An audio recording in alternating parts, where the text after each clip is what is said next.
Now let us do the verification of Kirchhoff voltage law. So this is the circuit used for verifying the KVL. We have only one loop. So here we have taken only one voltage supply and two resistances. We have connected voltmeter across this resistance R1, that is called as V1, and voltmeter across resistance R2 is called as V2. So what we need to verify in this experiment, we need to verify that the total supply voltage is equal to sum of the potential drops across these two resistances. That is, we need to verify VA is equal to V1 plus V2. Okay, so from this KVL. Now let us see, the connections are very simple when compared to that of KCL. Because we need only one supply, let us take this portion as VA. So from positive terminal of VA, we need to connect it to resistance. This is how. From positive terminal of VA, we are connected to resistance one end. Next, resistance another end is connected to, see here, resistance another end is connected to another resistance. So this is what we are doing. So from this resistance to this end of the another resistance. Now, the remaining end of the second resistance is connected back to the negative of the supply. That's it. Connections are done. And here you can ask, what about the voltmeters across the resistances? We are not using here voltmeter. Instead, we will use this multimeter.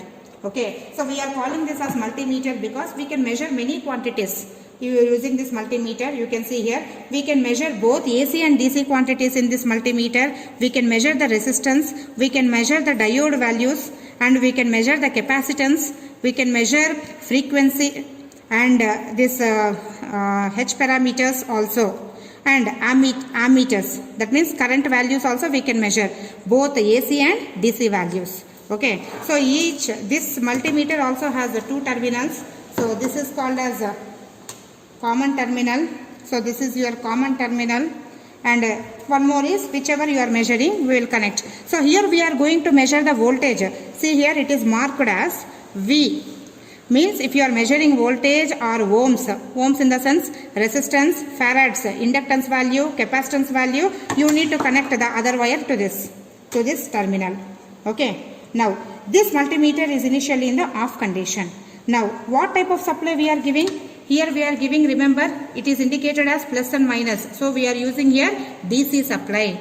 So whatever voltages we are measuring across the resistances will be DC voltages. So our multimeter we should set under DC voltage. See here, if there is a straight line, it is known as DC voltage.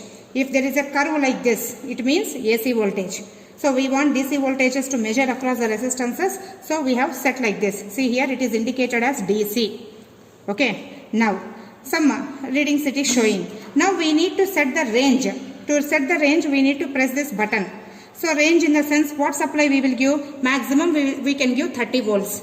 So what will be the voltages across these two? Across these two resistance will be less than 30 volts. Okay, so maybe 15 volts or 20 volts or 25 volts. So if you select after 2 digits 1 decimal point, it is sufficient to measure the readings. Okay, now see, if I press this range button, this decimal point will shift its position. See here, now it is after 1 digit. Now it is after 2 digits. We want this range. Now let us see how to measure. Coming to this tabular column, you see here, one more thing is missing here. So we need to note down what is the supply voltage we are giving. So we are giving some supply voltage, no, VA. So that also you need to note down here. So you can give any supply voltage as 10 volts, 20 volts or up to 30 volts. One more thing, the rating of this voltmeter will be 0 to 30 only, not 10 volts. 10 volts is not sufficient, it is 0 to 30. You can just note down this change. Now initially let us see for 20 volts for this. So here also we will note down V1, reading for V1, both theoretical and practical. So whatever values we get from this experiment will be noted under practical. Theoretical you need to solve by considering the supply voltage. Now let us see here.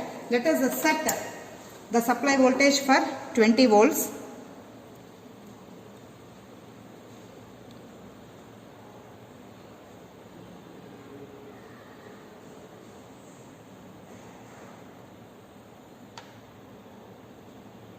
Yes. Now, so these are the two terminals, positive and negative terminal. We need to measure the voltage across resistance R1.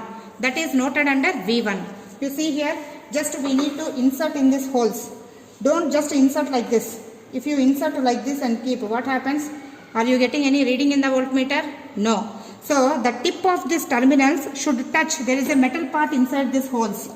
Okay. So you need to hold like this. See the position how I am holding.